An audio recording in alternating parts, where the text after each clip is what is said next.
Hello, akkam jirtanii hordoftoonni YouTube Tanadiin Eastern Research Center guyyaa irraa kana barnoota fayyaa mata duree raammoo halkan hudduu yookaan munnee nama hooksistu kan afaan Ingiliffaan pinworm jedhamtee beekamtu qabadhee dhufaa isiniif dhiyaadha jechuudha.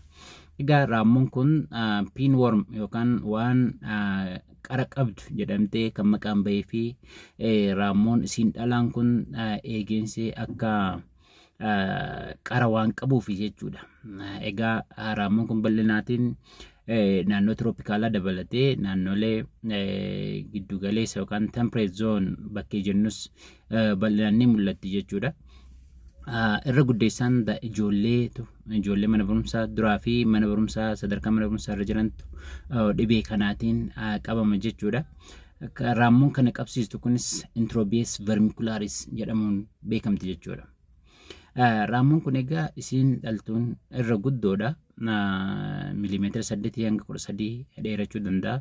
Inni dhiira immoo irra gabaabaadha jechuudha.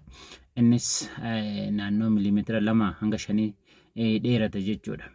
Irra guddaan namoonni deebisanii dhibee kanaatiin irra deebisanii of qabsiisu jechaadha. Innis sababni isaa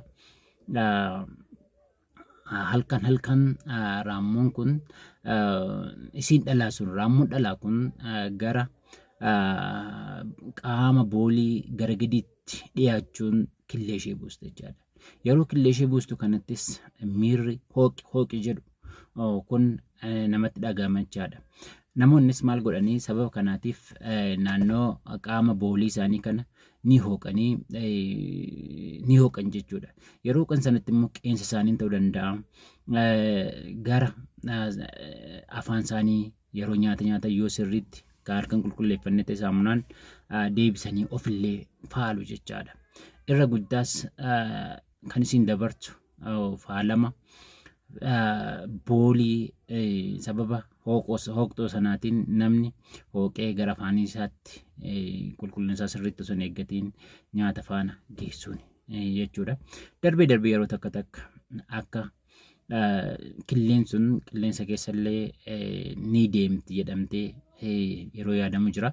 Garuu inni kun isa karaa daddabarsa isa guddaa miti jechuudha. Kanaaf yugaa mallattooleen dhibee kana inni guddaan halkan munnee yookaan karaa boolii baasan kan hooquudha jechuudha. Sana alattis namoonni halkan ilkee illee walitti rigan darbanii kan mul'atan jiru, kan amala dhaban fi wantoota mi'aawallee amma nyaanna jedhanillee kan barbaadan darbee ni mul'atu. Mallattooleen tokkos sababa hooqinsa naannoo booliitti baasan kanaatiin kan dabalataa baakteeriyaan adda addaa isaan miidhuu danda'a jechuudha. Kanaaf naannoo sanarratti dhukkubbiin dabalataa jiraachuu danda'a jechaadha. Egaa dhibee kana karaan itti ittisnu keessaati inni guddaan qulqullina eeggachuudha jechuudha. Keessattuu yeroo nyaataniin dura saamunaan sirriitti dhiqachuun isa hunda caalu jechaadha.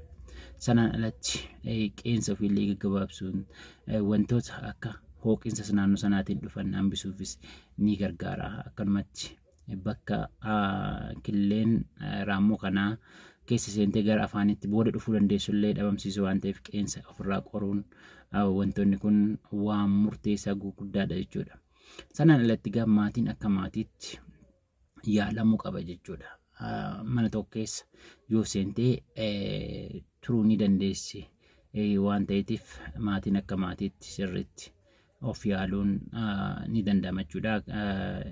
Egaa isaan kunis akkuma raammoolee kaanii qorichoota akka albendaa jeenpipirazin jedhaman wantoota akkasiitiin yaalamuu ni danda'an jechuudha.